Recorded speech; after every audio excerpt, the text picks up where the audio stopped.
বাংলাদেশের ঐতিহ্যবাহী এলাকা জনপদ রংপুরে আসলে যার কথা মনে পড়ে আপনাদের মাটি এবং মানুষের সন্তান ছিলেন সাবেক প্রেসিডেন্ট মরহুম হোসাইন মোহাম্মদ এরশাদ। আল্লাহ রাব্বুল আলামিন তাকেও কবরে যেন মাফ করে দেন। এ জেলায় আসলে আমাদের মাজলিসুল মুফাসসিরিন বাংলাদেশ আলেমদের একটা সংগঠন আছে, তার কেন্দ্রীয় কমিটির সেক্রেটারি জেনারেল আপনাদের রংপুরের সন্তান আলহাজ মাওলানা নুরুল আমিন ভাইয়ের জন্য দোয়া চাচ্ছি। মঞ্চে বসা আছেন আমার বন্ধুবর মাওলানা আব্দুল মমিন, অন্যান্য ওলামা ইকরাম, আমি এখানে নাম জানি না। দোয়া করছে আল্লাহ আলেমদের সম্মান মর্যাদা যেন আরো বাড়িয়ে দেন। সামনে বসা মুসলমান ভাইরা, পর্দার আড়ালের সম্মানিতা মা এবং বোনেরা, প্রশাসনের ভাইরা, এ কথা এখন আর বলা লাগছে না, কারণ এ না হলেও এখন মনে হচ্ছে অসুবিধা নেই, তারপরও বলা দরকার যেহেতু এসেছে। দেখলাম প্রশাসনের ভাইরা, এ বাংলাদেশকে স্বাধীন মুক্তভাবে আমাদের সামনে যারা রেখে গেলেন, বৈষম্য বিরোধী ছাত্র আন্দোলনের ভাই এবং বোনেরা, বিশেষ করে রংপুরের বীর সন্তান শহীদ আবু সাইদ, আমি গিয়েছিলাম তার কবরে। আল্লাহ রাব্বুল আলামিন জান্নাতের সুউচ্চ মাকাম যেন তাকে দান করেন। বিশাল একটা কাজ করে দিয়ে গেল। এরকম একজন মানুষ জীবন দিয়ে যদি রংপুরের এরকম নাম হয়ে যায়, আমার মনে হয় আরো কিছু মানুষ যাওয়া দরকার।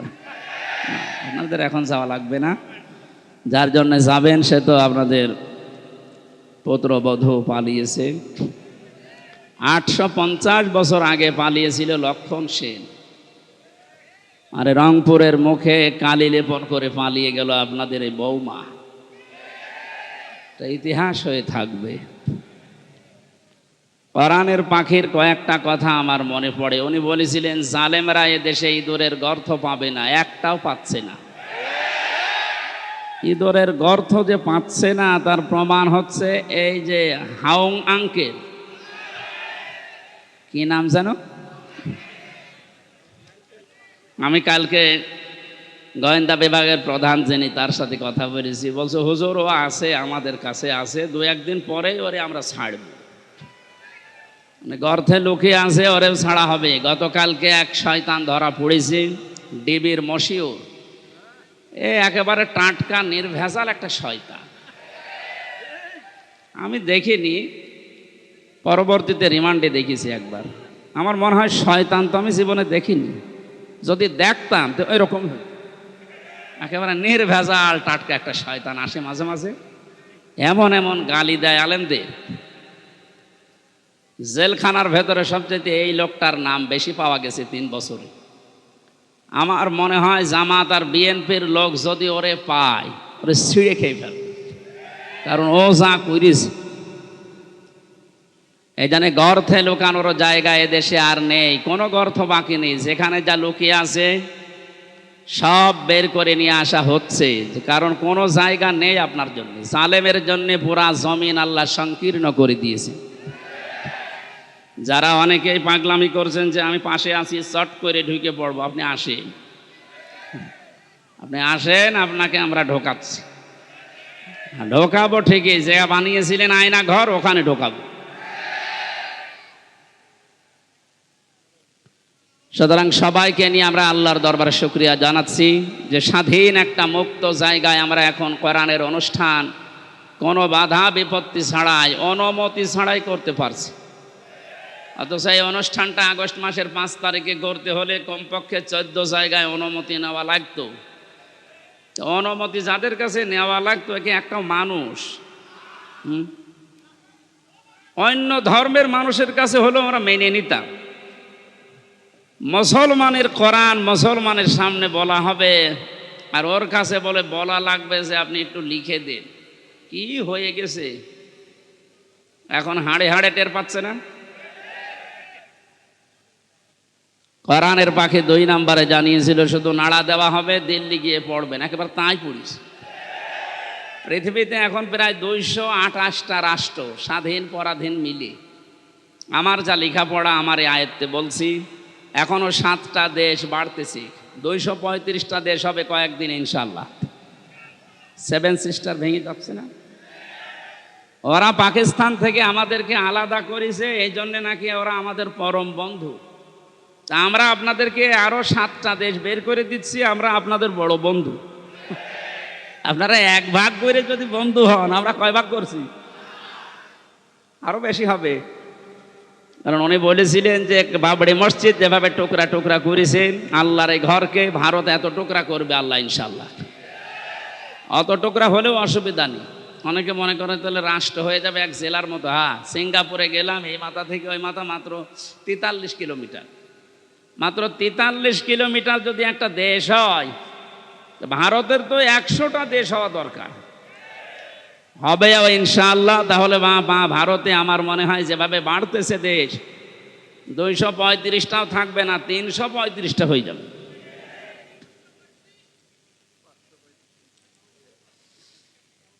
ওনার আর একটা স্বপ্নের কথা বলছে, উনি জানিয়েছিলেন এই দেশে জালেমদের নাকের উপরে কালেমার পতাকা পথ করে উড়বে।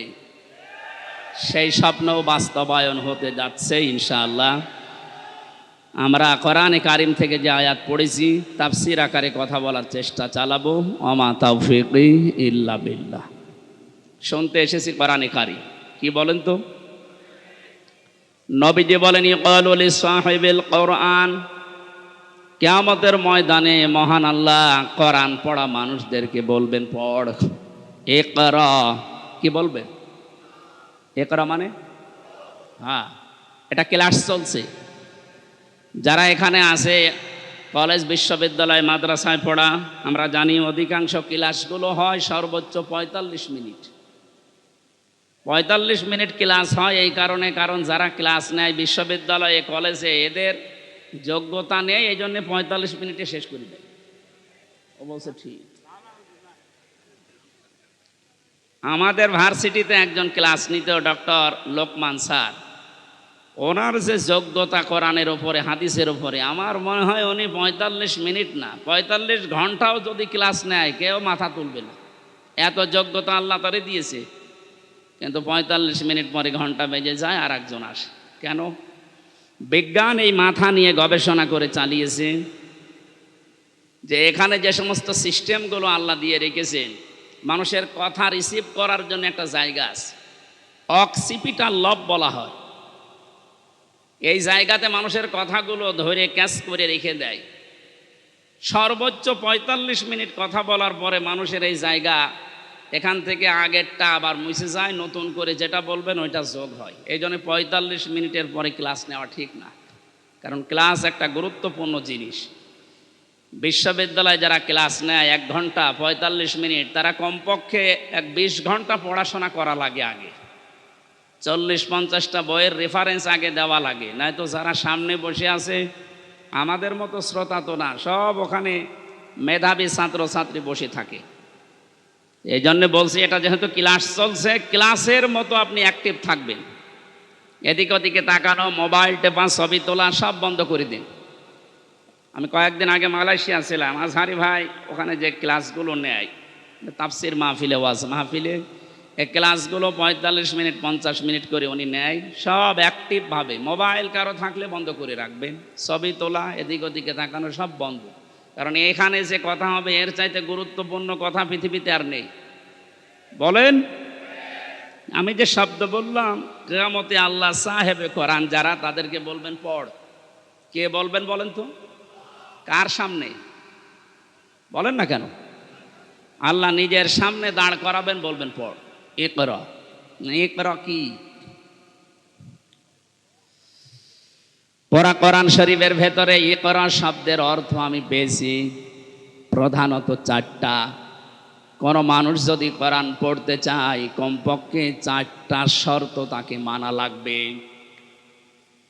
আল্লাযীনা আতাইনাহুমুল কিতাবা ইয়াতলুনাহু হাক্কা তিলাওয়াতি উলাইকা ইউমিনুনা বিহি ওয়া মান ইয়াকফুর বিহি ফাউলাইকা হুমুল খাসিরুন। সূরা বাকারা 121 নম্বর আয়াতে আছে, আল্লাহ পাক বলেন, যাদেরকে আমি এই কিতাব কোরআনে কারিম দিয়েছি তারা তেলাওয়াত করলে কিতাবকে হক আদায় করে তেলাওয়াত করে। কি আদায় করে? তাহলে কোরআন যারা পড়বে তারা যেন হক আদায় করে পড়ে।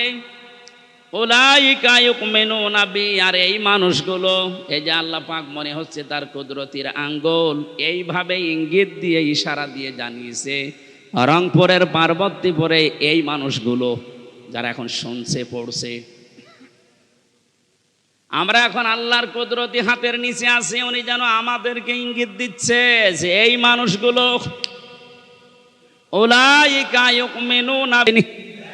খালি 5 মিনিট চেয়েছিল যে একটু লিখে যায়, বলে কিসের লিখা আসতেছে, আপনি তাড়াতাড়ি ওঠেন, তাড়াতাড়ি ওঠেন বলে যে কাজ করেছিল ওই সময়ের ভেতরে বলছে না আমি পদত্যাগ করিনি। তো এগুলো এই ভিডিও কি ফেরেশতারা বানিয়েছে? যতই চালাকি করেন তাই ধোকাবাজি করেন, এতদিন পেরেছেন, এখন আর এদেশের মানুষ সতর্ক, খুব সতর্ক হয়ে আছে। বাংলাদেশ জামাত ইসলামের কেন্দ্রীয় আমির সেদিন কুষ্টিয়ায় গিয়েছিল, উনি ঘোষণা দিয়েছে আমরা কিন্তু এখন সজাগ।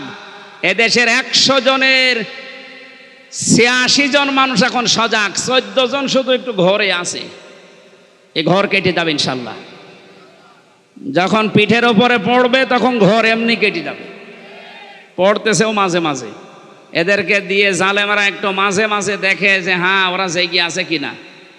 প্রথমে লাগিয়েছিল অন্য ধর্মের লোকদেরকে, হালে পানি নেয়নি, এরপরে লাগিয়েছে প্রধান বিচারপতিকে দিয়ে একটা কু তৈরি করে পারেনি, এরপরে লাগিয়েছে আনসারদের। কিসের আনসার? 42,000 আনসার নিয়োগ হয়েছে, তার ভেতরে 32,000 গোপালগঞ্জে। তা আমরা যে এখনো 63 জেলার লোক আছি, আমরা কি ঘাস কাটছি? সবই যদি ওই জেলার হয় তো বাংলাদেশে 63 জেলা জেলা না? পার্সেন্টেজ হিসাবে ভাগ করে দিতে পারেন না? সবগুলো ওখান থেকে, এই জন্যই তো ওরা লেগেছে। এ 17 বছর কোথায় ছিলেন আপনার অধিকার নিয়ে? হঠাৎ এখন শুরু করেছেন। পুলিশ ছাড়া যদি দেশ চলতে পারে, ও আনসার ছাড়া চলবে 1-2, কোনো দরকার নেই, সাতা বিলুপ্ত করে দিন। এই জন্য আমাদের উদ্দেশ্য হচ্ছে দিন কায়েম করা এদেশে, যেহেতু দিন আল্লাহর, আর আমরা সব কামলা, আমরা সব কামলা, খাদেম, লেবার, মনীষ, জন, পাট, সার্ভেন্ট, ভিত্ত যাই বলেন, আমরা চেষ্টা চালাচ্ছি আমাদের বেতনের জন্য। বিকাল 5টায় যখন আল্লাহ আমাদেরকে বেতন দেবে, বলবে যা ওয়াসিকাল্লাযীনা তাকাও রাব্বাহুম ইলাল জান্নাতি যুমারা, 70,000 গেট তৈরি হবে আমাদেরকে রিসিপশন করার জন্য। আজ এই দেশের নেতা যারা আসে বিভিন্ন জেলাতে, মন্ত্রী, এমপি, তাদের জন্য 8টা, 10টা, 15টা গেট হয়। আল্লাহ আল্লাহ আমরা এমন খাদেম আল্লাহর দিনের 70,000 গেট আল্লাহ বানাবে। আল্লাহ যেন এই ভাগ্য আমাদের কপালে লেখেন, বলেন আমিন। সুতরাং বিজয় আসলে যে সমস্ত কাজ সামনে আসবে তার একটা আরম্ভ হয়ে গেছে। দিন যত যাচ্ছে এদেশে দিন কায়েম হোক, এটা অনেকেই চাচ্ছে। 58 ভাগ যখন হয়ে গেছে, এটা মিথ্যা নয়। নাসরুন শব্দের শাব্দিক অর্থ হচ্ছে সাহায্য, আর নুন সিন র নাসর মানে ঈগল পাখি। এই জন্য যারা এই সূরাটা পড়তে গিয়ে সোয়াদ না বলে সিন দিয়ে উচ্চারণ করেন, আপনার কিন্তু নামাজ হবে না। কারণ নামাজ ভাঙার কারণ 19টা, তার ভেতরে প্রথম কারণ কোরআন যদি কেউ অশুদ্ধ পড়ে। এবার তেলাওয়াত করবেন শুদ্ধভাবে। আমরা প্রবেশ করছি। ফাউযু বিল্লাহি মিনাশ শাইতানির রাজিম। বিসমিল্লাহির রহমানির রহিম। ইযা জাআ নাসরুল্লাহি ওয়াল ফাত। সূরা নসরের 3টা আয়াত আল্লাহ দিয়েছেন। কোরআন শরীফে 3 আয়াত বিশিষ্ট সূরা আছে, 3টা, আসর, নসর আর কাউসার। কয়টা সূরা? এর ভেতরে মাত্র 3টা আয়াত আছে। আমার তো যতটুকু কোরআনের উপরে পড়াশোনা করা আছে, এই নসরের ভেতরে আল্লাহ এত কথা দিয়েছেন, তাফসীর আকারে যদি আমি কিয়ামত পর্যন্ত হায়াত পাই, তাও এত কথা শেষ করা সম্ভব না। এত কথা এই সূরার ভেতরে আছে। নসর শব্দের শাব্দিক অর্থ সাহায্য, আল্লাহ বলেন যখন আসবে আমার সাহায্য তখন আপনি বিজয় দেখতে পাবেন। তাহলে বিজয় আসার শর্ত সাহায্য। বিজয় আসার শর্ত কি? এই 15.5 বছর পরে যে বিজয় এসেছে এটা আল্লাহর সাহায্যে এসেছে। মাধ্যম বৈষম্য বিরোধী ছাত্র আন্দোলনে যারা জীবন দিল এরা মাধ্যম, আর যারা 2700 এখনো হাসপাতালের বেডে কাতরাচ্ছে, আমরা এদেশের দায়িত্বে এখন যারা আছেন তাদেরকে আহ্বান জানাচ্ছি, বাংলাদেশে এখনো যারা হাসপাতালে কাতরায়, বিশেষ করে স্বাধীনতায় এই যুদ্ধে যারা আহত হয়েছে প্রত্যেককেই যেন পুনর্বাসন করা হয় তা সঠিকভাবে এবং স্থায়ীভাবে। কথা বলেন ঠিক কিনা? এরা জীবন্ত শহীদ, কারো চোখ নেই, কারো পা নেই। আমি কুষ্টিয়া হাসপাতালে এই 6 তারিখে গিয়েছিলাম দেখার জন্যে। 5 তারিখে স্বাধীন হয়েছে, 6 তারিখে সকালে গিয়ে দেখি একজনের অন্ডকোষ উড়ে গেছে, একজনের চোখ উড়ে গেছে। আমার যতটুকু সমর্থ ছিল আমার বাবার, আমি নিজের পক্ষ থেকে বাড়িগুলো ওই শহীদদের বাড়ি গিয়ে সাহায্য করে এসেছি। রাষ্ট্রকে আহ্বান জানাচ্ছে আপনারা এগিয়ে আসেন। এই দরবেশের টাকা এবং এই জালেমাদের টাকা পয়সা সবগুলো বাজেয়াপ্ত করে এদের পেছনে খরচ করে। আমার ভাইরা, এজন্য যে বিজয় আমরা পেয়েছি এটা আল্লাহর সাহায্যে, তাছাড়া সম্ভব ছিল না। 15.5 বছর এদেশে বহু মানুষ চেষ্টা চালিয়েছে, পারে নাই। আমার মনে হচ্ছে আবু সাইদ, মুগ্ধ, রায়হান, ইয়ামিন সহ এই ছেলে মেয়েদেরকে আমার আল্লাহ পাক এই দেশে আবাবিল পাখির মতো পাঠিয়েছেন। ইযা জাআ নাসরুল্লাহি ওয়াল ফাত, যখন আসবে আল্লাহর সাহায্য, হে নবী আপনি বিজয় দেখতে পাবেন। আর বিজয় যখন আসবে যে 7টা জিনিস পর পর দেখা যাবে, তার 1 নম্বরে অরাআইতান নাসা ইয়াদখুলুনা ফি দীনিল্লাহি আফওয়াজা, আপনি দেখতে পাবেন দলে দলে পালে পালে মানুষ ইসলামে প্রবেশ করছে। কোথায়? বলেন বলেন। এই সুযোগটাকে যেন অন্যদিকে না নিয়ে যায়। এই জন্য ফরিদপুর থেকে শুরু করে এই যে পঞ্চগড়ে অনেকে এখন কাজে লেগে পড়েছে বিভিন্ন মিশনারির নাম দিয়ে। সাদা পোশাকে তারা আসতেছে, নারী আর পুরুষ সবার পোশাক সাদা। ওরা এখন খ্রিস্টান ধর্মের নাম না, ঈসাই ধর্মের নাম দিয়ে মানুষদেরকে ওই ধর্মে নিয়ে যেতে চেষ্টা চালাচ্ছে। এটা বিজয়ের বিপক্ষের অবস্থান। বিজয় আসলে আপনি দেখতে পাবেন দলে দলে মানুষ পালে পালে ইসলামে আসবে, খ্রিস্টান ধর্মে আসবে, হিন্দু ধর্মে আসবে, ইহুদি ধর্মে আসবে। এরকম কোনো কথা আল্লাহ পাক ঘোষণা দেননি। সুতরাং যারা এগুলো করছেন আপনাদের মতলব অন্যদিকে। আমি কথা বোঝাতে পারিনি, নিচে নামা যাচ্ছে না, সমস্যা আছে। সুতরাং এগুলো যারা করছেন আপনারা থামবেন। এ দেশের বিজয় মুসলমানেরা যখন এনে দিয়েছে, আল্লাহ যেটা জানাতে চায় দলে দলে পালে পালো মানুষ ইসলামে আসবে, এইটাই আমরা দেখতে চাই, অন্য কিছু না। সুতরাং ইহুদি, খ্রিস্টান, কাদিয়ানি, অন্যান্য যত নাম নিয়ে মানুষদেরকে ইসলাম থেকে বের করার চেষ্টা চালাচ্ছেন, এদেশের মুসলমানেরা এখনো বুঝে উঠতে পারেনি। যদি বুঝে উঠতে পারে, মাটি তলা পায়ের নিচে কিন্তু মাটি থাকতে দেবে না। কথা বলেন। আমরা আপনাদেরকে আহ্বান জানালাম, আপনারা থামবেন। যারা অন্য ধর্মের প্রচার করছেন, 96% মুসলমানের দেশে ইসলাম থাকবে, অন্য কিছু না। অন্য যারা থাকবে সিসিয়া দিয়ে থাকবে। কথা বলে না কেন? আপনারা যদি বসবাস করতে চান, হ্যাঁ ওয়েলকাম, স্বাগতম জানাচ্ছি, নিরাপত্তা দিয়ে রাখা হবে, কিন্তু নিজেদের ধর্ম ইসলামের উপরে চাপিয়ে দেবেন না। কারণ আল্লাহর সাহায্য যখন আসে তখন বিজয় আসে। এই আয়াত অনুযায়ী আমরা দেখতে পাচ্ছি বিজয় আসার প্রথম কাজ, মানুষ আসবে ইসলামে। কোথায়? আফওয়াজা শব্দের শাব্দিক অর্থ আলেম যারা আছে জিজ্ঞাসা করেন তো। দলে দলে পালে পালে মানুষ ইসলামে আসবে, এর প্রমাণিত এই যে দিনাজপুরের 10 জন মুসলমান হয়ে গেল। তা আপনি আবার কোত্থেকে কি ঈসাই ধর্ম নিয়ে আসতেছেন?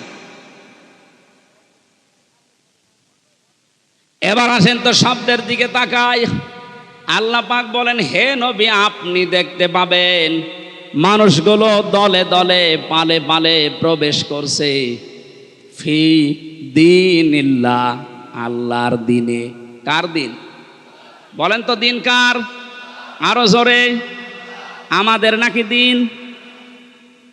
দিন আল্লাহর, আমরা হচ্ছে দিনের খাদেম, কামলা, লেবার, মনীষ, পাট, যাই বলেন, সার্ভেন্ট, ভিত্ত।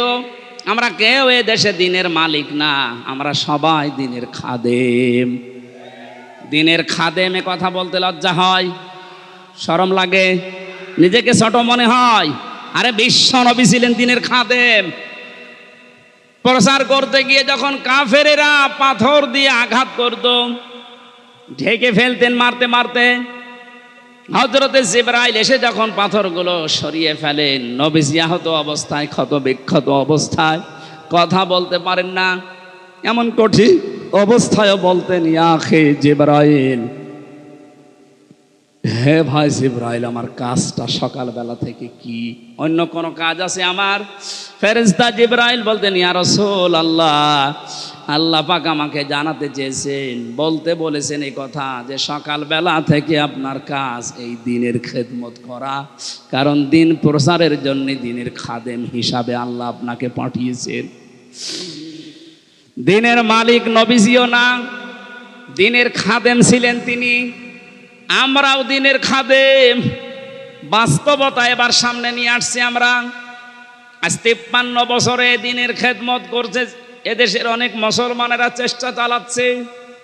দিনের খেদমতের যে সমস্ত পর্যায়গুলো আছে, মানুষকে দিনের দিকে নিয়ে আসা, ডাকা, দিনকে আল্লাহর জমিনে কায়েম করা, যে যেভাবে পারছি আমরা চেষ্টা করছি। কিন্তু দেখতে পাচ্ছি আমাদের এই বাধা দেওয়ার জন্য অনেকে উঠে পড়ে লেগেছে। আজকের মাহফিলের সভাপতি বাবুল সাহেব, উনি যদি বলে আমাদের 10 জনকে যে আপনাদের আমরা কামলা নিলাম, আপনি এই 2 বিঘা জমি ধান লাগিয়ে দেন, আমরা 10 জন মিলে ধান লাগাচ্ছি, বিকাল 5টা পর্যন্ত আমাদের ডিউটি, উনি বিকাল 5টা এসে আমাদের বেতন দিয়ে দেবেন। বিকাল 5টা বাজতে আর মাত্র 10 মিনিট বাকি আছে। 10-12 জন মস্তান মোটর সাইকেল নিয়ে, অস্ত্র নিয়ে এসে বলছে ধান লাগানো যাবে না, যা লাগিয়েছেন সব আমরা তুলে ফেলবো। আমরা যারা কামলা আছি, খাদেম আছি, আমরা যারা লেবার আছি, আমরা বলবো ভাই আপনারা ধান তুলে ফেলবেন, অসুবিধা নেই, কারণ এ ধানের মালিকও আমরা না, এ জমির মালিকও আমরা না। কথা বলে না কেন? আমাদের একটা উদ্দেশ্য আছে এখানে কাজ করার। উদ্দেশ্যটা হচ্ছে এই জমিন যার, তিনি এখানে নেই, কিন্তু আমরা হচ্ছে পাহারাদার। এ ধান আমরা বহু কষ্ট করে লাগিয়েছি সারাদিন। আপনারা যদি ধান তুলে ফেলতে চান ফেলেন, কিন্তু আর 10 মিনিট পরে, কারণ আর 10 মিনিট পরে মালিক আসবে, আমাদের বেতন দিয়ে দেবে, বেতন নিয়ে আমাদের সংসার চলবে। আপনি যদি এখনই তুলে ফেলেন, এখনো তো 5টা বাজেনি, মালিক এখনো আসেনি, উনি এসে যদি দেখে ধান সব তোলা হয়ে গেছে, আমাদের বেতন দেবে না। কথা বলেন না কেন? আরো জরিমানা নিতে পারে যে তোরা থাকতে ধান তুললো কেন।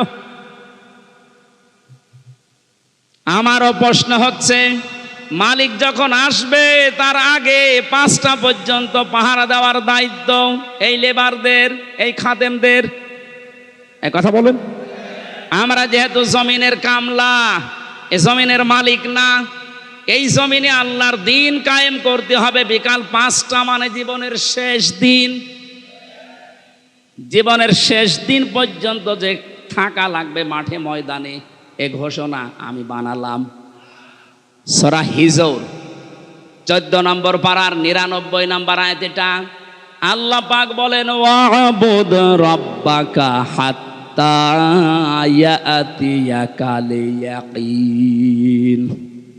হে নবী, আপনার রবের ইবাদত করবেন, রবের জমিনে আপনি ইবাদত করবেন, কামলা দেবেন। কতদিন পর্যন্ত? যতদিন আপনার মরণ না আসে। তার মানে জমিনে দিন কায়েম করার জন্য চেষ্টা চালাতে হবে। জীবনের শেষ দিন বিকাল 5টা মরণ পর্যন্ত। এর ভেতরে যদি কেউ বাধা দিতে আসেন, ওই ধান তুলে ফেললে যেমন মাস্তানদের সাথে হাতাহাতি হওয়া, কথা কাটাকাটি হওয়া, মারামারি হওয়া, খুন খারাপি হওয়া সম্ভাবনা নেই? বলেন বলেন। বলেন। সুতরাং এই জমিনেও আমরা বিকাল 5টা পর্যন্ত কাজ করব। এর ভেতরে যদি কেউ বাধা দিতে আসেন, হাতাহাতি হবে, কথা কাটাকাটি হবে, মারামারি হবে, প্রয়োজন হলে মেরেও ফেলতে পারি। কারণ আমাদের বেতন দরকার। আমাদের বেতনের নাম জান্নাত। দেবে কয়টায়? 5টায়। বলেন বলেন।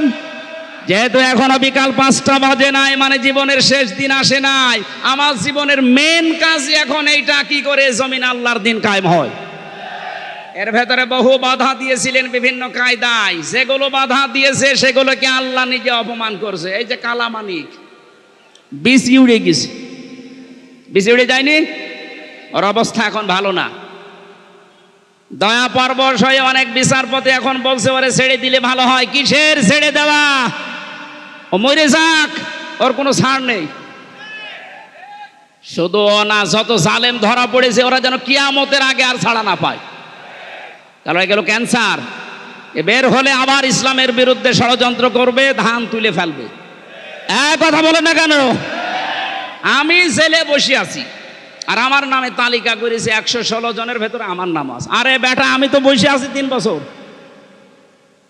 কত বড় শয়তান দেখেছেন। আর ওরা নাকি এখন ছেড়ে দেবে। কিসের ছেড়ে দেওয়া? কোনো ছাড় নেই এদের।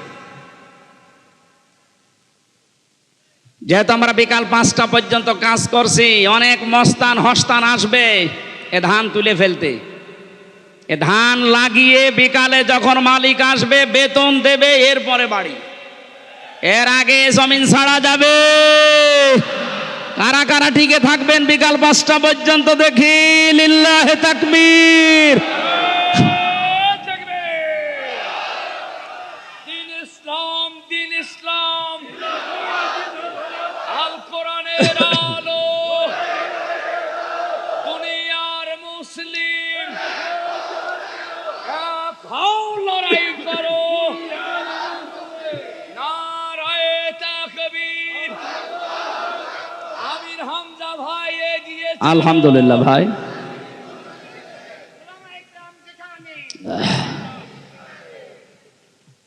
হ্যাঁ, আমাদের একজন উপদেষ্টা গতকালকে জানিয়েছেন এদেশকে সংস্কারের জন্য ওলামা একরামের ভূমিকা রাখতে হবে এবং রাখার সুযোগ দিতে হবে। সুতরাং ওনার কথায় আমি সাপোর্ট দিচ্ছি। এদেশে আলেমরা যেন ভালো ভালো জায়গায় যায়। ধর্ম উপদেষ্টা উনি ঘোষণা দিয়েছে এদেশের আলেম এবং মাদ্রাসায় যারা পড়ে, শুধুমাত্র মাদ্রাসা আর মসজিদ নিয়ে থাকলে হবে না, স্বপ্ন দেখতে হবে কিভাবে রাষ্ট্র চালানো যায়।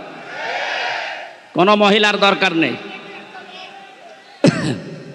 আমরা চাই এই সমস্ত জায়গাতে যেন পুরুষ মানুষের, এবং যে পুরুষ আল্লাহ রসুলকে বিশ্বাস করে দুনিয়া চলে, তাদেরকে এই জায়গায় আমরা চাই।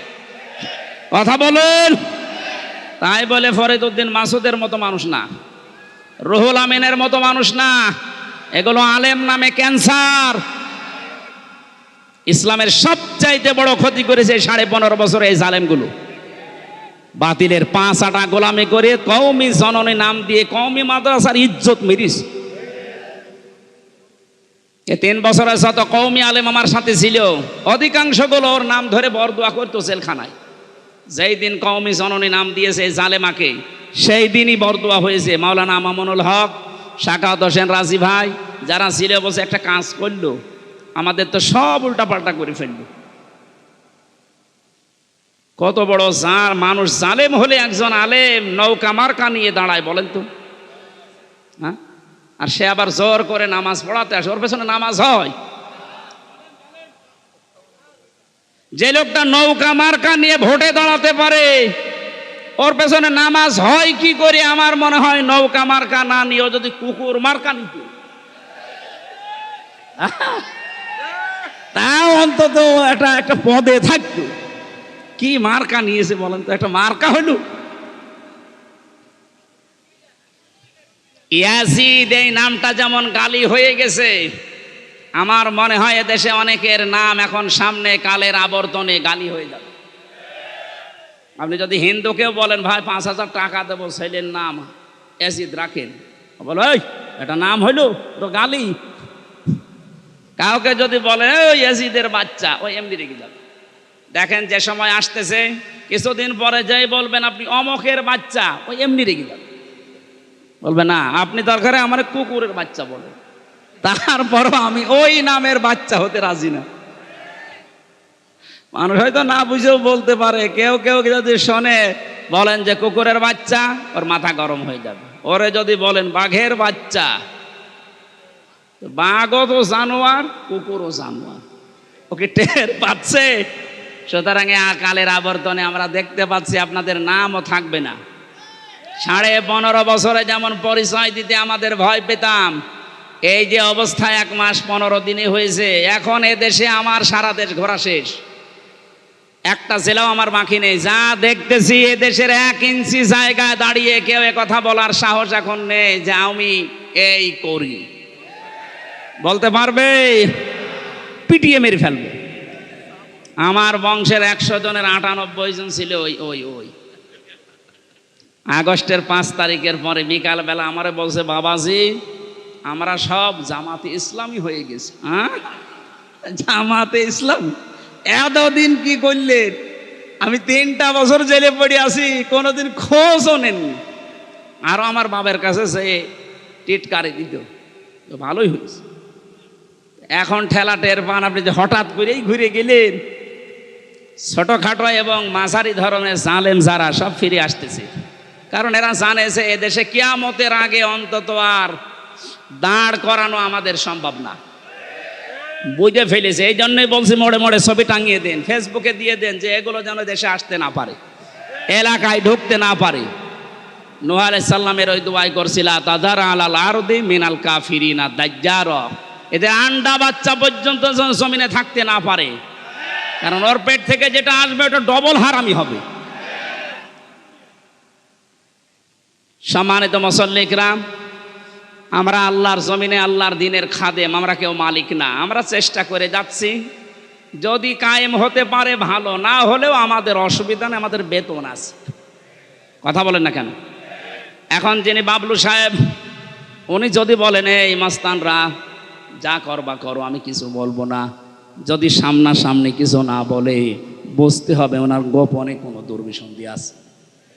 কারণ এখন হয়তো কিছু বলছে না, কিন্তু যেই দিন ধরবে মস্তানদের বাপ বলার সময় দেবে না। আল্লাহ আগস্টের 5 তারিখে যেমন দেয়নি, দুপুরের খাবার খেয়ে যাবে সে সময় দেয়। সুবহানাল্লাহ আলহামদুলিল্লাহ লা ইলাহা ইল্লাল্লাহ সুবহানাল্লাহ, এই লাগবে না, লা ইলাহা ইল্লাল্লাহ মুহাম্মাদুর রাসূলুল্লাহ। এই কথা বন্ধ করেন, এমনি এটা ক্লাস চলছে বললাম, কথা বন্ধ করেন। তাহলে বাল্যেগোর আমি ব্যাখ্যা করছিলাম যে বাল্যেগ না দিয়ে আল্লাহর নবী বাল্যেগও দিয়েছেন। এটা শুধু আমির হামজার কাজ না, যে যতটুকু জানবে ওইটাই তার প্রচার করা লাগবে, এটা ফরজ মনে করি। বাংলাদেশে দায়িত্ব যদি যিনি ছিলেন পালিয়েছে তিনি সহ যে যেখানে আমরা আছি মুসলমান যারা দাবি করি, প্রত্যেকে নবীর এই কথাকে যদি ফরজ মনে করে পালন করতে পারতাম, এই 15.5 বছরে কোনো কোরআনের মাহফিল বন্ধ হতো না। কারণ সবাই আমি প্রচার করি, যে যতটুকু জানি, বাধা দেবে কে? বাধা দেবে তারও তো প্রচার করা ফরজ। কথা বলে না কেন? আমরা এই হাদিস না বোঝার কারণে আজ বহু বাধার সম্মুখীন হয়েছিলাম। এখন এটা যেহেতু মানুষ জানছে যে আমি যদি জানি কুল হুয়াল্লাহু আহাদ, এইটাও প্রচার করা নামাজের মতো ফরজ। তাহলে কোরআন পড়তে হবে। এই করার ব্যাখ্যা বললাম 4টা: শুদ্ধ করে পড়া, নিজে বোঝা, নিজে ওর ওপরে কাজ করা, আর এটা মানুষের কাছে পৌঁছিয়ে দেওয়া। আল্লাহ এই 4টা শর্ত যারা মানে তাদেরকেই বলেন উলাইকা ইউমিনুনা বি, এরাই কোরআনে বিশ্বাসী।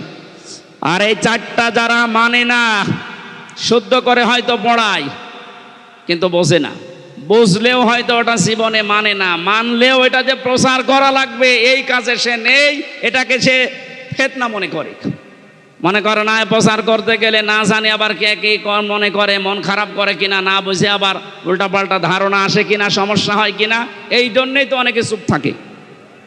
কথা বলেন। আমার রিমান্ডে 10 দিনই একই প্রশ্ন করেছিল যে অত বেশি বলার দরকার কি, আপনি চুপ থাকতে পারেন না, তাহলে তার এই মাটির নিচে আসা লাগে না।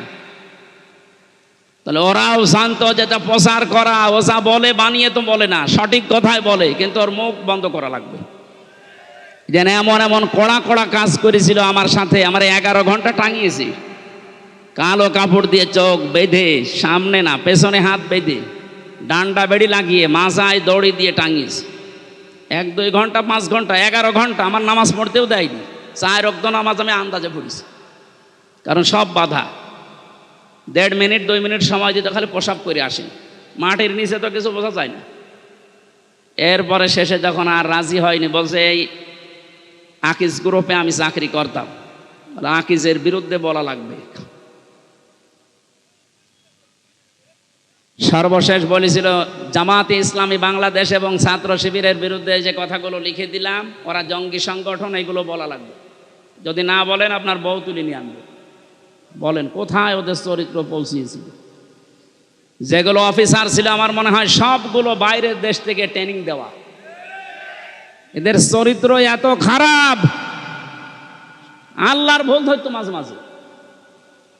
আরে ভাই, তুই আমার মামলার বিষয়ে জিজ্ঞাসা কর যে এই বিষয়ে আপনি কিছু জানেন কিনা। না, ও আল্লাহর ভুল ধর। অথচ মুসলমান, নাম জাহিদুল ইসলাম, নাম আতিকুল ইসলাম, শেখ ইমরান, ডিসি মান্নান, আসাদুজ্জামান, মনিরুল ইসলাম, কি সুন্দর সুন্দর নাম দিয়েছে। আসাদুজ্জামান মানে কি? জামানার বাঘ। মনিরুল ইসলাম স্ট্যাটাস দিয়েছে কালকে, এই শয়তানরা যদি দেশের মানুষ ধরতে পারে, জঙ্গির নাটক সাজিয়ে বিনা কারণে হাজার হাজার মানুষের জীবন নষ্ট করেছে।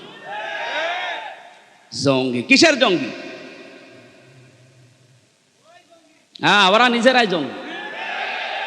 এই দোষটাকে অন্যের ঘাড়ে চাপিয়ে কি করে দেশের ইসলামপন্থী যারা আছে তাদেরকে কাবু করা লাগবে, ঘায়েল করা লাগবে। আর বাইরের দেশকে এই ইস্যুটা কাজে লাগিয়ে কিভাবে অবৈধ ক্ষমতায় থাকা যায়, তাছাড়া কিচ্ছু না। 3 বছরে তো আমি কোনো জঙ্গি পাইনি। কয়েকজন আছে জেলখানা একটু উগ্র, জঙ্গি না। জঙ্গি কোথায় পাচ্ছেন? এদেশে কিছু উগ্র মানুষ আছে, এই মানুষগুলোকে এরা জঙ্গি বলে বাইরের দেশকে দেখায় যে এদেশে আছে। আমরা যদি না থাকি এ দেশ জাহান্নাম হয়ে যাবে। তোমরা থেকে কি করেছো? খালি টাকা পাচার করেছো। টাকাগুলো সব ফেরত নিয়ে আসা হবে। এ দাবি আপনি করেন না? কারো টাকা বাইরে না থাকবে, সব টাকা ফেরত নিয়ে আসা হবে। যারা টাকা আনতে পারবে না তাদের বউ ছেলে মেয়ে সব রাষ্ট্রের কাজে লাগানো হবে। আর ওদের 14 বংশ এদেশে অবৈধ ঘোষণা করা হবে যদি টাকা বাইরে থেকে না নিয়ে আসতে পারে। টাকা আপনার বাবার টাকা নাকি? রংপুরের খেটে খাওয়া মানুষের এই ঘাম ঝরানো পয়সা আপনি 36,000 কোটি টাকা পাচার করলেন। আপনি মানুষ, আপনাকে তো 100 বার টুকরা করলেও এ দেশের মানুষের ঝাল মিটবে না। কালকে বাংলাদেশের সর্বোচ্চ জায়গায় যারা আছে তাদের ভেতরে একজন, আমি নাম নিলাম না, উনি ঘোষণা দিয়েছেন আল্লামা সাঈদীকে যেভাবে ফাঁসি দেওয়া হয়েছিল বিনা দোষে বিনা কারণে, ফাঁসির রায় দিতে তো পারেনি, শেষে যাবজ্জীবন দিয়েছে, আমৃত্যু দিয়েছে। কিন্তু যারা দিয়েছে ওদের বিরুদ্ধে একটাও মিথ্যা কথা বলা লাগবে না, শুধু সত্য কথা দিয়েও যদি বিচার করা যায় তবে 1000 বার ওকে ফাঁসি দেওয়া যাবে। 1000 বার। কি করেছেন আপনি নিজে নিজে ভাবেন। অনেকে বলছে যে কিছুই করেনি, পদ্মা সেতু বানালো। কিসের পদ্মা সেতু বানিয়েছে? যা মেরে খেয়েছে। এই যে মসজিদের নাম বলে 560টা মসজিদ, আপনি জানেন সঠিক ইতিহাস? সৌদি আরব টাকা দিয়েছে, সেই টাকা দিয়ে মসজিদ বানিয়ে নিজের বাবার স্বপ্ন বলে চালাচ্ছে। যত স্বপ্ন সব তোমার বাবা দেখেছে, আর আমরা কি ঘুমাই? আমাদের স্বপ্ন নেই? কোরআনের পাখির যে স্বপ্ন ছিল ওই স্বপ্ন এখন বাস্তবে রূপ আসতেছে ইনশাআল্লাহ। যখন 100 জনের 58 জন চাচ্ছে, আর কিছুদিন যেতে দেন, এদেশের 100 জনের 100 জন মানুষই চাইবে আল্লাহর কোরআন দিয়ে দেশ চলুক। কারণ 53 বছর তো আমরা দেখলাম, একটু শোনেন, 53 বছরে বাবা চালিয়েছে, স্বামী চালিয়েছে, চাচা চালিয়েছে, ভাবি চালিয়েছে, বোনও চালিয়েছে, বাবু চালায়নি। আমরা দেখলাম কি হয়। এখন শুধু বাকি আছে আল্লাহর এই কোরআন দিয়ে দেশ চললে কেমন দেখা যায়, এটা আমরা দেখতে চাই। এই কথা বলেন না কেন? এটা দেখতে চাই না। এটা দেখবেন, এটা যদি কায়েম হয় তখন বুঝবেন যে কেমন সুন্দরভাবে দেশ চলছে। কেউ না খেয়ে থাকবেন ইনশাল্লাহ। আমরা যতটুকু আশা পাচ্ছি, দেখতে পাচ্ছি ভরসার জায়গা, এদেশের মানুষ যদি আর কয়েক % বেড়ে যায়, আর বাড়বে আমি ইচ্ছা করে আশা করছি, কারণ কয়েকদিন আগে 10 জন মুসলমান হয়ে গেল এই দিনাজপুরে, এর আগে 2 জন চুয়াডাঙ্গা, এর আগে 1 জন গাইবান্ধা, এর আগে 1 জন এই চট্টগ্রামের কি লালদিঘি, হতেই আছে অমুসলিমরা। আর মুসলমানরা তো একেবারে ছোট সালেম আর মাঝারি সালেম ফিরে আসতেছে, কারণ বড়গুলো তো সব তালিকা করা, ও আসবে না। আমার কুষ্টিয়ার যে 2 জন ছিল তালিকা, ও কোথায় যে পালিয়েছে, ওর বাড়ির ইট পর্যন্ত মানুষ খুলে নিয়ে চলে গেছে, পায়খানার প্যানও খুলে নিয়ে গেছে। যা, আমার মাঝে মাঝে মনে হয় আবু জেহেলের বাড়ি যদি পায়খানা হতে পারে, কারণ ও ওখানে বসে বসে সলা পরামর্শ করত নবীর বিরুদ্ধে, ইসলামের বিরুদ্ধে। কথা বলেন না কেন? এই জন্য আল্লাহ ওই জায়গাটাকে অভিশপ্ত করে দিয়েছে। ওই জায়গাটাও এখন ইন্টারন্যাশনাল পায়খানা। আমি হজে যখন উপর দিয়ে ঘুরছিলাম, আমার পেটে ব্যথা করছিল, হঠাৎ ওই জায়গায় গেলাম, যে দাঁড়িয়ে আছি, এক পুলিশকে বলছি, হে ভাই, আমার তো পেটে ব্যথা করছে, এতক্ষণ তো ভালোই ছিলাম। আমারে বলছে, ইয়া হাজি হল হজ্জা তাই না বিলা দুকা। হাজি দেশ কোথায়? যেহেতু মেন বাংলাদেশ, আমি বাংলাদেশ থেকে এসেছি। আমারও বলছে, আপনি জানেন না এটা কোন জায়গা? না তো। আবু সাহেলের বাড়ি, আপনি এখনো পায়খানা না করে দাঁড়িয়ে আছেন, তাড়াতাড়ি করো। ওই কাজ করে দেখে আমার পেটের ব্যথা ভালো হয়ে গেছে। তার মানে আল্লাহ আমাকে বোঝাতে চাইছে যে হামজা, এত লক্ষ টাকা খরচ করে আসলে আর ওই শয়তানের মুখে পায়খানা না করে চলে যাবা, তাড়াতাড়ি করো। কাবার পাশে ওর বাড়ি, এত দামি জায়গা, শুধু ইসলামের বিরুদ্ধে অবস্থান নিয়ে জালেমের থাকার জায়গা যদি আল্লাহ গজবের জায়গা বানিয়ে দেয়, এ বাংলাদেশেও যে সমস্ত জায়গায় বসে বসে আলেমদের বিরুদ্ধে, ইসলামের বিরুদ্ধে ষড়যন্ত্র করত, ওই জায়গাগুলো জাতীয় পায়খানা বানানো। আমার কে বললাম বুঝে বলছেন তো ঠিক নাকি আন্দাজে? আবু জেহেলের বাড়ির সাথে এ বাড়ির যাদের মিল আছে, সে যে নম্বরই হোক, এই নম্বরগুলো আমরা পায়খানা বানাতে চাই। সারা বিশ্বের মানুষ দেশ দেখতে আসবে আর জানবে যে এই জায়গায় গেলে পেটে ব্যথা হবে। হ্যাঁ, কথা বলে না কেন? কারণ এই গজবের জায়গাগুলো, যেখানে ইসলামের বিরুদ্ধে ষড়যন্ত্র হয়তো বসে বসে দুর্বিসন্ধি করতো, কি করে আলেমদের ফাঁসি দেওয়া যায়, কি করে আলেমদের আটক করে রাখা যায়। মামলাটা আমার 31 বার উঠেছিল, জামিন দেয়নি, অথচ জালেম চলে যাওয়ার পরেই মামলা তুলেছি, কোনো কিচ্ছু নেই, একবারে খালাস করে দিয়েছি। তার মানে ওর হাত ছিল। বিচারপতি কারবার বলতো, আমার কাছে কেন আসেন? হাইকোর্টের বিচারপতি বলছে, আমার কাছে কেন আসেন? আমার হাত বাঁধা, উপর থেকে যতক্ষণ পর্যন্ত আল্লাহর ওই অলি সিগন্যাল না দেবে কিছুই করার নেই। কোথায় ছিলাম আমরা? বিচার ব্যবস্থাকে কোথায় পৌঁছিয়ে দিয়েছে। আজকে প্রধান বিচারপতি যে কথাগুলো জানিয়েছে, আমার মনে হয় এই কথাগুলো বাংলাদেশে অতি শীঘ্রই, অতি দ্রুত কার্যকারী করা দরকার। তাহলে ন্যায় বিচার এদেশে কায়েম হবে ইনশাআল্লাহ। যারা দায়িত্বে আছে, আল্লাহ তাদেরকে ওমরের মতো যেন বানিয়ে দেন, বলেন আমিন। আমরা হাদিসের এখনো 5-6টা শব্দ ছিল সামনে, অরাত্তিল কামা কুংতা তোরাত্তিল ফিদ দুনিয়া, এই শব্দগুলোর ব্যাখ্যা আপনারা আশপাশে যারা আলেম আছে এনাদের কাছে জেনে নিয়ে আমরা তাফসীরুল কোরআন মাহফিলে প্রবেশ করছি। সূরা নসর, কোন সূরা? বলেন বলেন, নসর না নাসর? নুন। আমি 10 দিন ছিলাম মাত্র, এই আমার জীবন অতিষ্ঠ হয়ে গিয়েছিল। আর ব্যারিস্টার আরমান 8 বছর। আপনি ভাবতে পারেন কত বড় কঠিন জায়গা এটা। মুফতি ফখরুল ইসলাম আমার সাথে ছিল জেলখানায়। উনি বলছিল, আমারে যখন এই আয়না ঘরে নিয়ে যায়, মাটির নিচে এই পায়ের ভেতর দিয়ে হাত উপর দিয়ে দিয়ে সামনে যে রডের বেড়া দেওয়া আছে, এই রডের সাথে দিয়ে হাত তালা লাগিয়ে দিত। আপনি যেহেতু কায়দ হবেন না, সেই কায়দা নেই। আমারে বলতো, হামজা ভাই, আমার মাঝে মাঝে মনে হতো, আল্লাহ হয় মরণ দাও, না একটু শোয়ার ব্যবস্থা করে দাও। এই যে শুয়ে থাকা, এটা যে কত বড় নিয়ামত আল্লাহর, আমি ওই কতদিনে টের পেয়েছি। হাত যদি শুধু বেঁধে রাখতো তাও তো ঘুমানো যায়, হাতে পায়ের ভেতর দেয়, সামনের দিকে রডের বেড়া ওর সাথে লাগিয়ে তালা লাগিয়ে দেয়। দেখ 1.5 মিনিট সময় দেয় টয়লেট করার জন্য।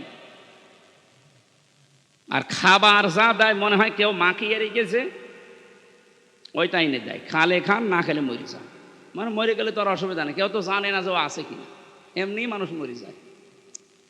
আমার নাই ভেতরে কোরআন শরীফ ছিল, প্রতিনিয়ত আমি কোরআন শরীফ পড়তাম আর বিভিন্ন দৃশ্য ভুলে থাকতাম। কিন্তু যারা হাফেজ না, কোরআন শরীফ নেই, তাদের কি অবস্থায় 8টা বছর কেটেছে বলেন তো। আমার 3 বছরই যেতে চাই না, আমার ডায়াবেটিস হয়ে গেছে, অথচ আমার শরীর চলে না। এই শরীরে ডায়াবেটিস হলে মেনে নেওয়া যায়? কি কষ্ট দিয়েছিল ওই মানুষগুলোকে। আমার মনে হচ্ছে এই দেশের 18 কোটি মানুষ যদি এই জালেমকে মাফ করে দেয়, ব্যারিস্টার আরমানের বউ জীবনও মাফ করবে। আপনারা করে দেন আপনাদের বউমা, আমাদের বউ, আমার বউ তো মাফ করবে না, কারণ 3 বছর আপনি তার থেকে কি অবস্থায় রাখলেন। আমারই জেলে দিলে কোনো সমস্যা না, জেলে দিলে 7 দিন পর পর দেখা করা যায়, কথা বলা যায় মোবাইলে। আর আমার একেবারে বিচ্ছিন্ন, সরকারি মোবাইল তো কল্পনাই করা যায় না। দায়িত্বে যেগুলো দিত সবগুলো হিন্দু, সুভাষ দাস, সুব্রত বালা, দেবদাস, দেবদুলাল, এ নাম শুনলেই মনে হচ্ছে যে এ কিছু না কিছু করবে। এসে 24 ঘন্টা পায়ের কাছে হাতের কাছে বসে থাকে। আমি তো কারোর সাথে কথা বলবো না। সবচাইতে বেশি ঝামেলায় লেগেছিল আমারে আর মাওলানা মামুনুল হক। আপনি কেন করলেন এইটা? এমনিতে জেলে দিতেন, আটকে রাখতেন, রাখেন। এই কয়েকদিন আগে আমার মামলা সব খারিজ হয়ে গেছে। মানে আগস্টের 5 তারিখের পরে যেই মামলা তুলেছে সব খারিজ করে দিয়েছে বিচারপতি। বলছে কি দেখে মামলার বিচার করবো, এর ভেতরে কোনো মাল নেই, যা। আমি বলতে গেলাম যে বিচারপতি, এ 3 বছর তো আপনার কাছেই ছিল, তখন তো বলেননি যে কোনো মাল নেই, এখন বলছেন কোনো মাল নেই, কি দেখে বিচার করব। উনি এইটাই বলতো যে হুজুর আমার হাত বাঁধা ছিল। কি ছিল? এখন আমার হাত খোলা আছে, এখন আর তো কেউ বাধা দেওয়ার মতো নেই। এখন সত্যটা আমি সত্য বলে জানিয়ে দিলাম যে আপনি নির্দোষ, কোনো দোষ আপনার আমি পাইনি। আমার মনে হয় এদেশে 1628টা চেয়ার যে আছে, শুধু একটা চেয়ারের হাত খোলা ছিল, আর বাকি 1627টা চেয়ারের হাত বাঁধা ছিল। যারা লাফাতো এই কাকু থেকে শুরু করে হাসাও মাহমুদ থেকে, প্রত্যেকটা খালি আন্দাজে চাপা পিটা, ওদের কথায় বার্তায় কোনো মিল নেই। ওই একজনের শুধু হাত খোলা, উনি যা বলবে ওদের বলে আজকে এখন দিনে রাত 11টা 10 বাজে, ও যদি বলতো দিনের 11টা 10, এ জালেমের দোসরগুলো বলতো ঠিক আছে। এইরকম অবস্থায় পৌঁছিয়েছিল দেশটা। সেখান থেকে অন্তত আস্তে আস্তে যখন হাত খোলা আরম্ভ হয়েছে, আমরা চাই এদেশে কিয়ামতের আগে যেন আর কারো হাত বাঁধা না হয়। যে যেখানে আছে সব হাত খোলা থাকবে আবু সাইদের মতো। কথা বলেন ঠিক কিনা?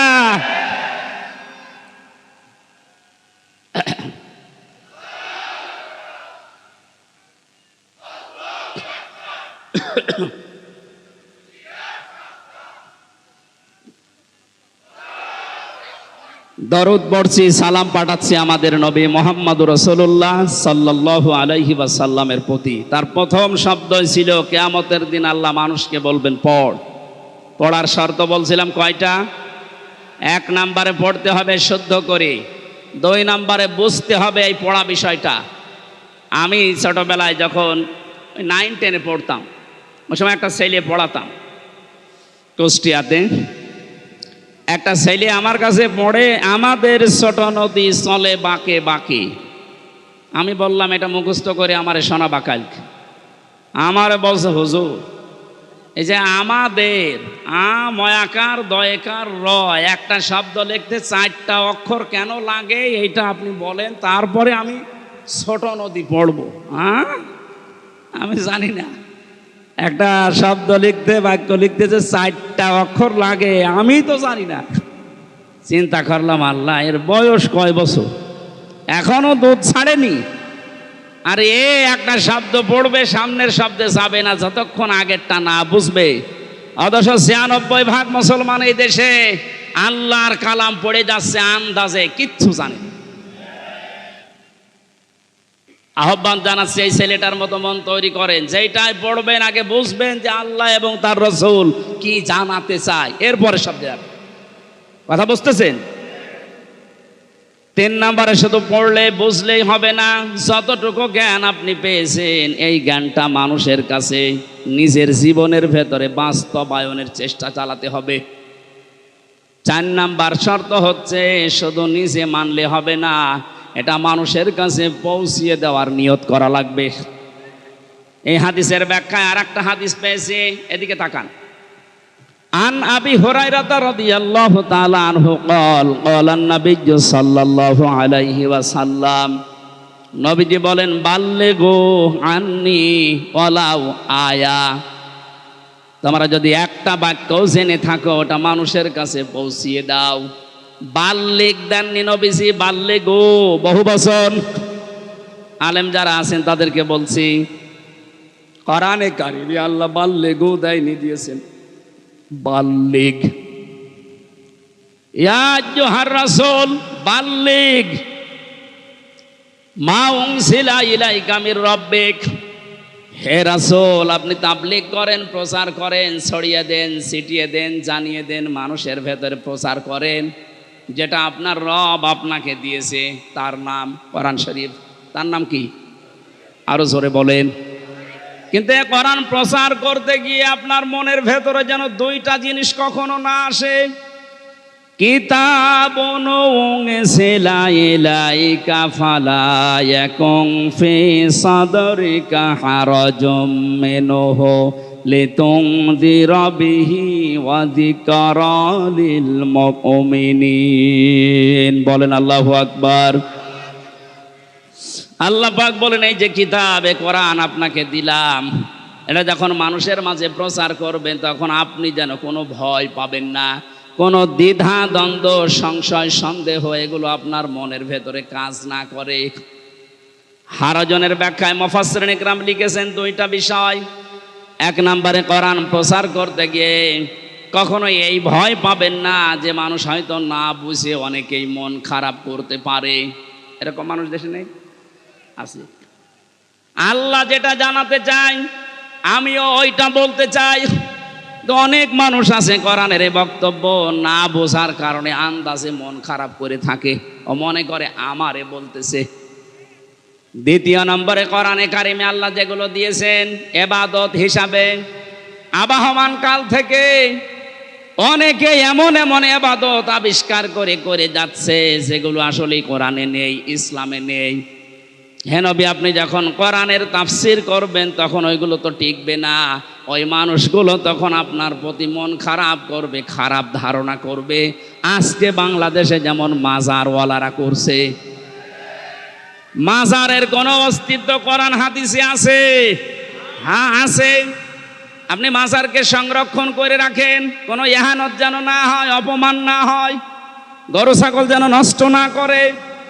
তাই বলে সেখানে সেজদা দেওয়া লাগবে, গাঁজা খাওয়া লাগবে, নারী পুরুষ জেনা করা লাগবে? কোথায় পেয়েছেন? আমরা তো এই মাজারের বিরুদ্ধে, যেখানে গাঁজা খাওয়া হয়, যেখানে নারী পুরুষের অবাধ মেলামেশা হয়। কথা বলেন না কেন? এরকম মাজার দেশে নেই। আপনি আমার সাথে চলেন, আমি দেখাবো চট্টগ্রামে অধিকাংশগুলোতে গাঁজার ফ্যাক্টরি আর নারী পুরুষের অবাধ জেনা। যেগুলো আবাসিক হোস্টেলগুলোতে হয়ে থাকে ওইগুলো মাজারে হচ্ছে প্রকাশ্যে। তাও হক্কানি আলেমরা কোনোদিন এটা দেখার পরে জানার পরে সহ্য করতে পারে? এতদিন পর্যন্ত জালেমরা ওদেরকে পাত্তা দিত, জালেমরা ব্যবসা করে খেত, এই কারণে কিছু বলতো না। জালেম যেহেতু নেই এখন, আলেমরা এই জন্য এত বেশি সতর্ক করছে যে মাজারের অস্তিত্ব যেন না থাকে, গুড়িয়ে দেন। কারণ আলেমরা দেখিয়ে এসেছে যে হাজী সাহেব প্রধান অতিথি, সভাপতি, সভাসী। হযরতে ওসমানের কবর আমি দেখেছি, খালি একটা পাথর দেওয়া আছে, বোঝা যাচ্ছে না। আর বাংলাদেশে গরু ছাগল মরে গেলেও কবর 3 তলা হয়। হযরত ওসমানের মতো দামি মানুষ আপনার বাবা, যার কবর পাকা করা লাগবে। ওসমান রাদিয়াল্লাহু তাআলা আনহুর কবর যদি মাত্র একটা পাথর দেওয়া থাকে তাও বোঝা যাচ্ছে না। এরাই আমার কোরআনে বিশ্বাসী। অমাই ইয়াকফর বিহি, এখন যে ব্যাখ্যাটা বলবো এর ভেতরে যদি আপনার পড়া না মেলে ফাউলা ইকাহুমুল খাসিরুন, ওই মানুষটা আমার কোরআনে বিশ্বাসও করে না, তারা ক্ষতিগ্রস্ত। বলেন নাউজুবিল্লাহ। শিক্ষিত মানুষ যারা আছেন এবার মিলাবেন। কোরআন যদি কেউ হক আদায় করে পড়ে সে আল্লাহর কোরআনে বিশ্বাসী, হক আদায় করে না পড়লে সে আল্লাহর কোরআনে বিশ্বাসী না।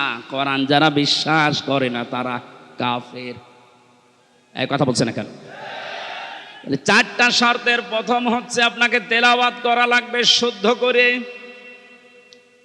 বাংলাদেশে একটা সমস্যা হয়ে দাঁড়িয়েছে, 100 জনের 95 জন কোরআন শরীফ শুদ্ধ করে পড়তে পারে না। প্রথমটায় তো ধরা খেয়ে যাচ্ছি আমরা। এজন্য শিক্ষা ব্যবস্থা যেখানে যেটা আছে, সে মাদ্রাসার নাম হোক, স্কুলের নাম হোক, মডেল নাম হোক, কিন্ডারগার্টেন হোক, যাই হোক, এখানে 100 মার্কের কোরআনে কারিম আমরা বাধ্যতামূলক চাই। আমরা কোরআনে কারিম হক আদায় করে পড়তে হলে এটা শুদ্ধ করে পড়ার নিয়ম করতে হবে। শিক্ষা ব্যবস্থায় 15.5 বছরে এমন ভাবে ধ্বংস করে দিয়েছে, আমি একটা একটা করে পয়েন্ট আকারে বলতে গেলে আপনি এখনই উঠে দাঁড়িয়ে পড়বেন। এই জন্য আমরা যেখানে যে প্রতিষ্ঠান গড়ে তুলছি, আজকের এই যে নোরানি ক্যাডেট হাফেজিয়া মাদ্রাসা, এখানে আমি জানি শুদ্ধ করে পড়ানো হয়। আরাতিলিল কোরআন তারতিলা, আল্লাহ পাক বলেন কোরআন পড়তে হলে স্পষ্টভাবে সহি শুদ্ধভাবে তারতিলের সাথে থেমে থেমে পড়ো। এ নির্দেশ কার? তাহলে আমরা প্রথম বুঝলাম 1 নম্বরে যদি কেউ কোরআন পড়তে চায় হক আদায় করে, তাকে শুদ্ধ করে পড়া লাগবে। দ্বিতীয় নম্বরে শুধু শুদ্ধ করে পড়লেই হবে না, এটা আপনাকে বুঝতে হবে। ফেরাউন তার রাজত্বে নিজেকে খোদা দাবি করার জন্য যে পয়েন্টগুলো সামনে এনেছিল, সেটার দ্বিতীয় পয়েন্ট ছিল এই আসমানি কিতাব জনগণকে বুঝতে দেওয়া যাবে না। আমার মনে হয় হাজার হাজার বছর পর অনেকেই হামানের মতো মন্ত্রীর পরামর্শে, উপদেষ্টাদের পরামর্শে, লেডি ফিরাউন দুনিয়ায় যারা এসেছিল, তারাও আল্লাহর আসমানি কিতাব কোরআনে কারিমকে বোঝার পথ বন্ধ করে দিচ্ছিল। মানে দিয়েছে। কোরআন বোঝার মতো কোনো ইনস্টিটিউট দেশে খোলা হয় না, কোরআন গবেষণা করার মতো কোনো প্রতিষ্ঠান দেশে বানানো হয় না। লালনের জীবনী গবেষণা করার জন্য একাডেমি বানিয়েছে। লালন গবেষণাগার বানানো হয় এদেশে, লালন একাডেমি তৈরি করা হয়, অথচ কোরআনের একটা শব্দ নিয়ে আপনি চিন্তা ভাবনা করে নতুন কোনো তথ্য বের করবেন সেরকম কোনো প্রতিষ্ঠান এদেশে নেই। দুঃখজনক হলেও সত্য, আমরা 96% মুসলমান। কত ভাগ? 96%। 96% আমাদের দরকার নেই। গত পরশুদিনের আন্তর্জাতিক একটা রিপোর্ট পেয়েছি, এদেশে এখন 100 জনের 14 জন মানুষ যারা বিদায় নিয়েছে, জালেম স্বৈরাচারী, এদের পক্ষে এখনো পর্যন্ত সাফাই গাচ্ছে। 100 জনের জবান খোলেন না কেন? 100 জনের 28 জন এখনো পর্যন্ত যে কোনো কায়দায় থালা হাতে নেওয়ার চেষ্টায় আছে। সে যেভাবেই হোক, থালা দেন, থালা নিয়ে কি করব? আগস্ট মাসের 5 তারিখের পর থেকে আজকের এই সেপ্টেম্বরের 21 পর্যন্ত আমরা একটা জরিপ দেখতে পাচ্ছি, যারা এখনই খাবো খাবো বলছে, তারা কিন্তু তাদের চরিত্রের বহিঃপ্রকাশ এই 1 মাস 15 দিনে ঘটিয়ে ফেলেছে। আনন্দের সংবাদে এই জরিপের শেষে লেখা আছে, এই দেশে 100 জনের 58 জন মানুষ এখন চাচ্ছে আল্লাহর আইন দেশে কায়েম হোক। ভাই কথা বোঝার চেষ্টা করেন ভাই, তাকবীর পরে দিয়ে। যে মানুষগুলো চাচ্ছে দেশে 100 ভাগের 58 জন মানুষ আল্লাহর জমিনে আল্লাহর দিন কায়েম হয়ে যাক, তাহলে যে যার অধিকার ফিরে পাবে। তাদের মুখ দিয়েই শোনেন, তারা বলছে ভাই ওনাদেরকে একটু সময় দেন না কেন। কেবলমাত্র 15 বছরের, একদিন 2 দিন না, 15.5 বছরে সব উলট পালট করে রেখে গেছে। যারা দায়িত্ব নিয়েছে তাদের প্রতিদিনের বক্তব্য এটা যে হাত দেব কোথায়, যেখানে হাত দেয় সেখানে দুর্নীতি। একটা দেশ কত বড় দুর্নীতিগ্রস্ত হলে কেন্দ্রীয় মসজিদের ইমাম পর্যন্ত পালিয়ে যায়। এ চোরাই আবার কালকে এসেছিল, পিটানি খেয়ে বিদায় নিয়েছে। মসজিদের ইমাম পালিয়ে গেছে, ও যদি আবার ফিরে আসলে এই রকম অবস্থা হয়, তুমি চট করে ঢুকে পড়বা, আর তোমার কিছুই হবে না। আসো, কথা বলেন না কেন? কিচ্ছু লাগবে না ভাই, যে খায় তাদেরকে দিয়ে দেন। এই কথা বলবেন না, যে যেখানে আছেন ওখানে বসেন। এক লোক বিবাহ করার পরে বাসর রাতে স্ত্রী রেখে একটু বাইরে গেছে। দাদি শাশুড়ি এসে বলছে কি গো, আমার পতি চাই। বউ বলছে দাদি শাশুড়ি আপনি দোয়া করেন, আপনাকে সংবাদ আমি দেব। কিছুক্ষণ পরে শাশুড়ি এসে বলছে কি গো বৌমা, আমার নাতি চাই। বলছে মা আপনি দোয়া করেন। কিছুক্ষণ পরে ননদ আর দেবর এসে বলছে ভাবি তুমি যাই করো আমাদের কিন্তু ভাতিজা চাই। ভাবি বলছে তোমরা দোয়া করো, আমার সময় দাও। স্বামী এবার এসে বলছে বউ তুমি কি করবা আমি জানি না, আমার বেবি চাই। বউ আবার মুখ তুলে বলছে তোমরা কি সব পাগলের বংশ, বিয়ে করে এখন কেবল বাসর ঘরে, কিছুই হয়নি, এরপরে 10 মাস 10 দিন তো সময় দেবেন। আপনি আগেই বেবি চান, আগেই কেউ নাতি চাই, কেউ পতি চাই, কেউ ভাতিজা চাই। আমি কি ডাউনলোড করে নিয়ে আসবো? আমার সময় দেবেন না। 15.5 বছর কি করেছে আপনি জানেন? একটা চেয়ারও দুর্নীতির বাইরে নেই। যেইটারে মনে করতাম না এটা আল্লাহওয়ালা মানুষ দরবেশ, ওইটা আরো বড় খারাপ, দাড়ি কেটে নম হয়ে গেছে। সর্বোচ্চ দুর্নীতি এই লোকটার 36,000 কোটি টাকা, আপনি কল্পনায় আনতে পারবেন না। রংপুর বিভাগের মানুষ তো এমনি গরিব, এদেরকে একটা নাম মানুষ দিয়েছে কেন জানি না, সে যে নামই হোক, কিন্তু আপনারা সহজ সরল, মানে সহজ সরল এত। আজকে গাড়ি নিয়ে আসার সময় হরেন দিচ্ছি, ও তাকিয়ে দেখ একটু সরিয়ে যাবে তো, মানে এত সহজ সরল হলে পারা যায়। গার উপরে যে গাড়ি উঠে পড়বে না, আগে দেখে নিচ্ছে হুজুরের গাড়ি বলে একটু সাইড দিবে। আমার মনে হয় অন্যের গাড়ি হলে আগে দেখে দাঁড়িয়ে থাকতো যে নেন আমার গায়ে ধাক্কা মারে। একদিকে আপনারা গরিব আর একদিকে সহজ সরল। নবীজি জানিয়েছেন ধনীদের চাইতে গরিব মানুষ 500 বছর আগে জান্নাতে যাবে। এই হিসাবে বলা যায় যে চাচা জান্নাতেই আছে নাকি?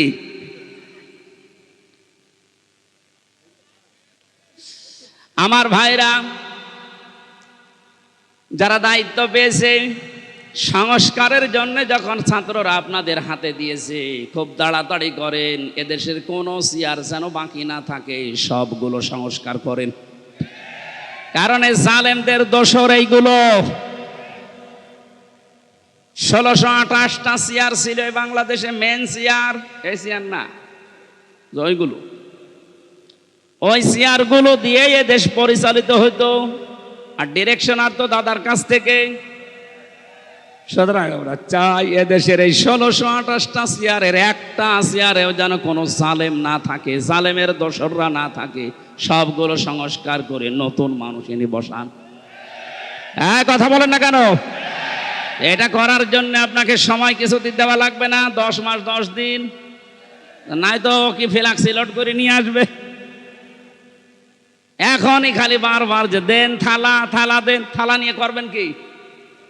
এ অবস্থায় যদি আবার ছেড়ে দেয় তাহলে এই 15 বছরের মতো দিনের ভোট রাতি হয়ে যাবে।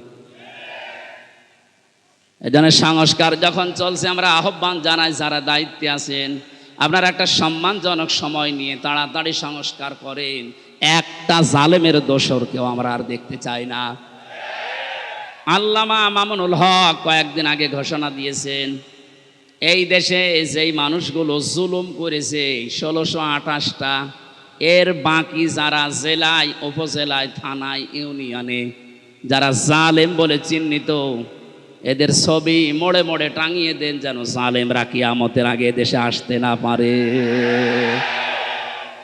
এই দাবি আপনারা করেন না? কিয়ামতের আগে দেশে আর জালেমরা আসতে পারবে না, সব ছবি টাঙিয়ে দেন।